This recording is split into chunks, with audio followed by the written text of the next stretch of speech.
Right, hey guys, welcome back. And as you can see, we're at the workbench.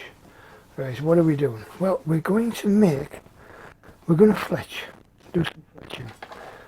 But a particular type of fletching. We're going to do flu. So what you will need, obviously an arrow shaft, and then for each arrow, you will need a full length feather. Well, full length, feather, like that.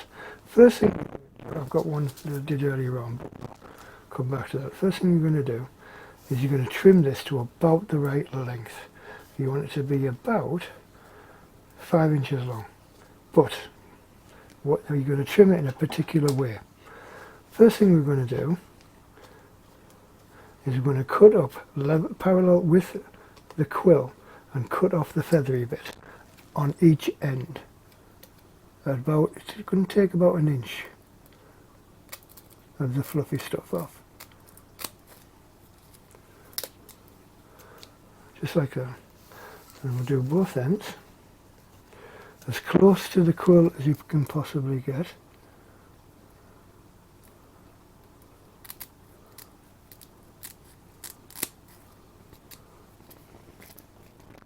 Like so.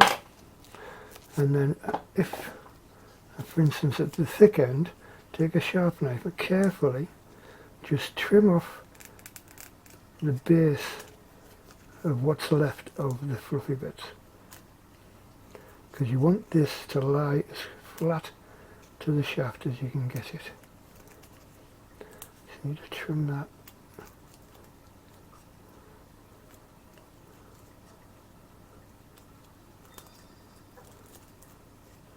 One last little bit.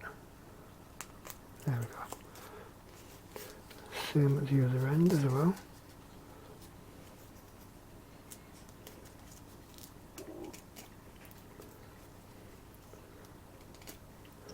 Right, so you end up with that. See how you've got about an inch at each end, which is just bare quill? Yeah. Then what you're going to do is you're going to bend this, you're going to twist this around your finger. And that's going to basically make the quill section a lot more flexible. Now at this point it doesn't matter about being gentle with the fletchings or anything like that, because what you want is for this to end up curled around itself. You can even just pull it through your fingers over the end of your thumb, like so. Right, then you end up, the more you do it, the more it'll curl. A bit like curling ribbon on balloons and things like that.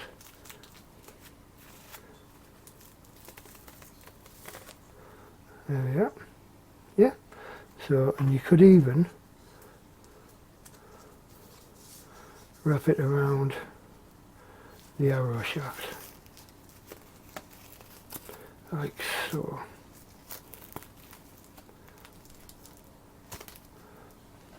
That's what you're aiming for. You're aiming for it to be almost circular. Right, so the next thing is you're going to apply a little bit of glue onto the thick end of the quill. I just need to trim a little bit more of that off. Yeah, there we go. Now you're going to start about 1.5 inches down from the knock on your shaft, about there, and you're going to twist. You're going to come down at about 30 degrees. Now what I'm going to do, I'm not going to apply it all the way to the end. I'm actually going to leave a little tiny bit at the end there, so I can use that to jam it up against the side of the shaft with my thumb, just to give me a better chance of it sticking. Now this is the awkward bit, especially when you can't really see what you're doing. So I'm going to apply some glue.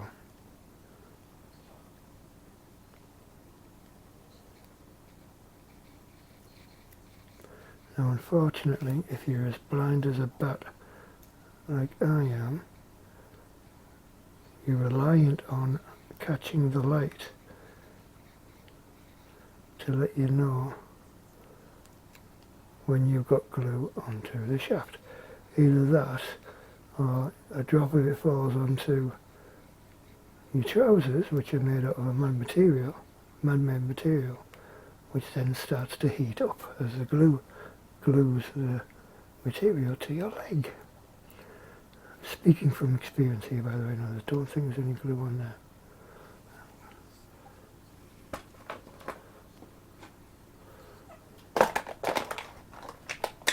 Oh, that's nice.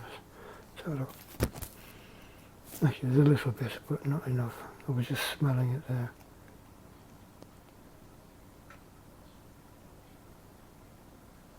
Try and get it against a dark background so I can see. Sorry this has taken so long. Yeah, there we go. We've got light. Right, so you're then going to apply that, like I said, about 1.5 inches down.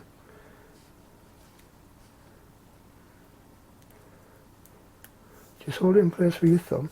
Now don't forget, you've actually done that deliberately so you can actually do that. And then just twist it round and allow it to sit. Shouldn't take long, it's fairly instant.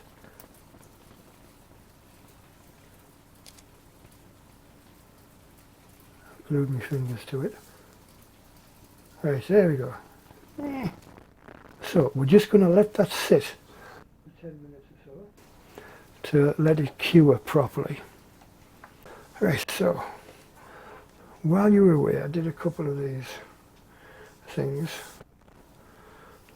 Well, prepped a couple up, and as you can see, one of them's like 3/4 of the way through. So what we're going to do, I'll take you through the next steps.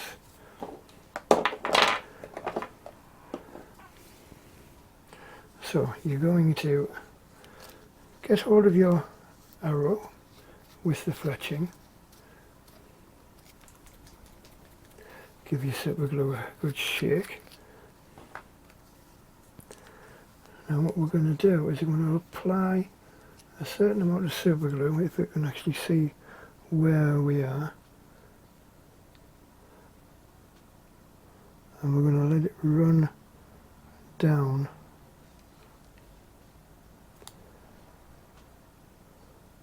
the quill.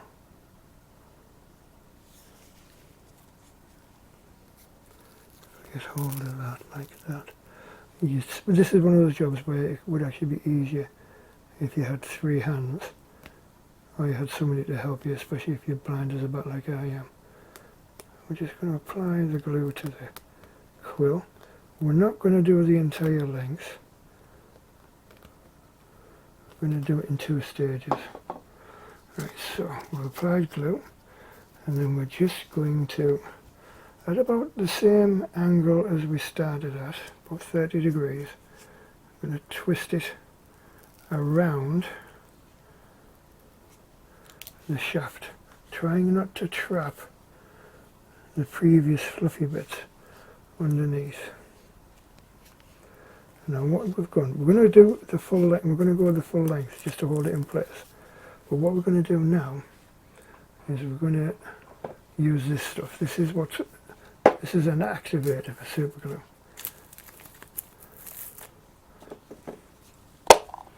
And we're just going to make sure you're pointing in the right direction. Just spray it onto the fletch. Now that should force the super glue to set almost instantly. Because contrary to popular belief, super glue doesn't set instantly. It's fast. The only thing it bonds it with instantly is your skin, because that's what it was designed to do, believe it or not. It was developed during the Vietnam War as a quick way of stitching up, joining wounds, rather than having to stitch things up in the field. If it was just a cut or something like that, could apply super glue and it would actually instantly bond the tissue together. That's what it's originally designed for. But they discovered it's also good for other stuff. Right, so hopefully that will have set that little bit of glue. There we go. Right. So what we're going to do next Now this is a little bit of a cheat, and we're going to leave a bit of it unstuck. Just feeling simply because it's awkward to do it any other way. But I like to do it this way because it gives you a little bit of leeway in terms of adjusting. Anyway, so we're just going to get our super glue, and we're going to apply the super glue to the last couple of inches of fletch that isn't stuck down.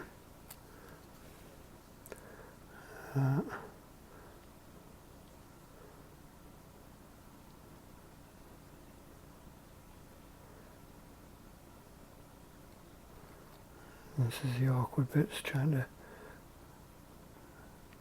see whether I've actually put glue on it or not.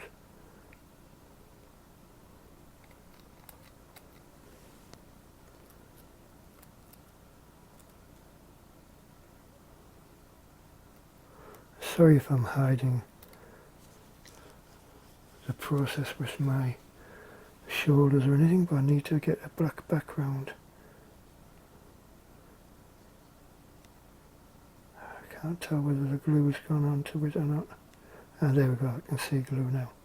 Right, so I'm going to pop that on there, put the lid back on, because we're using an activator which hangs in the air a little bit. We've got glue on it, so we're just going to get hold of the end and finish wrapping that around the shaft, like so. And I've actually glued my fingers to the end of it and to my hand. It's really good. So we'll use a little bit more activator just to speed things up and hopefully make sure it's pointing in the right direction. It's got a nozzle on it.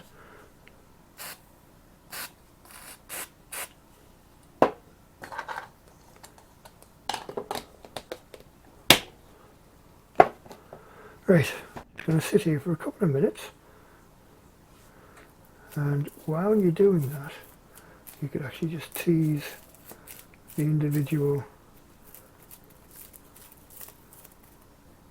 feathers apart. See, that's the beauty of feathers. This is actually the inspiration for Velcro, the ordinary feather, because each of these little individual strands, like the fronds I suppose you might call them, have actually got a hook and eye sort of thing on them, and the feather, the way these can stick together, was the original inspiration for Velcro. Right, I think we're set.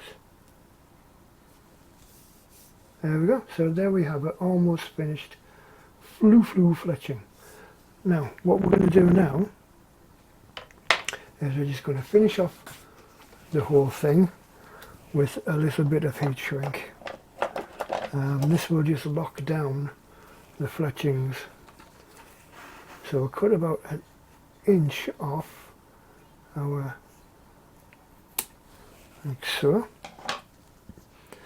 and we shall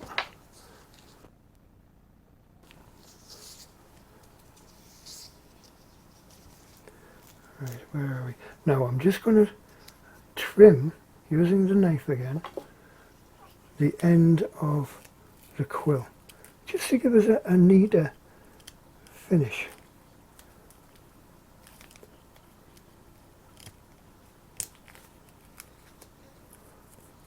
Where's it gone? Ah, damn it, it's gone. It's unstuck. Right, anyway.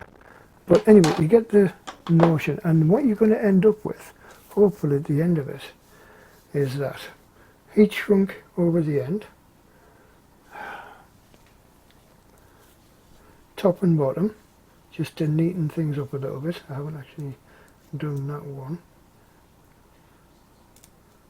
So we'll actually do that now. We'll use that heat shrink that's come off there.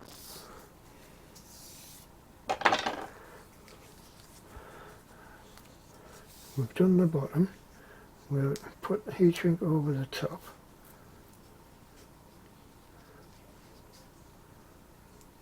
Making sure we trap the end of the quill underneath the heat shrink. And I'm going to take our little blowtorchy thing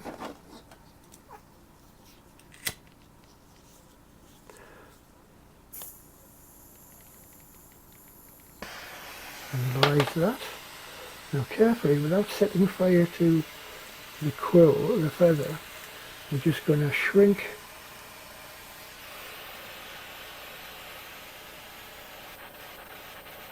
the heat shrink onto, and that will just tidy up the end of the fletching.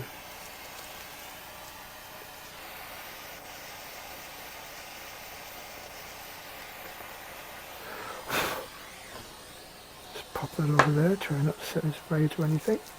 Just nip that down. Now don't forget this gets hot, so be careful when you're pressing it down. Turn that off, and there we go, a finished flu arrow. Now they're simple, and if you can see what you can do, what you're doing, really easy to do, because you literally glue it down on one end, twiddle it round, glue it down at the other end, and neaten it up with heat shrink. And if you can see where super glue is going, honestly, it is a great deal easier to do. Anyway, there you go. Hope you found that interesting. And hopefully you end up with a nice set. I like these a lot. They're fun to shoot as well, and they don't go very far, so if you've got a limited space for shooting, they're ideal. They can be just as accurate, but the important thing is the reduction in range, and they sound awesome when they're firing through the air. Anyway, hope you found that interesting. Hope you found that of some use to you as well. Give it a go. It's a good way to make your very first set of arrows if you've never made arrows before. Anyway, cheers guys. Don't forget to like, share, subscribe, and we shall talk again soon. Bye now.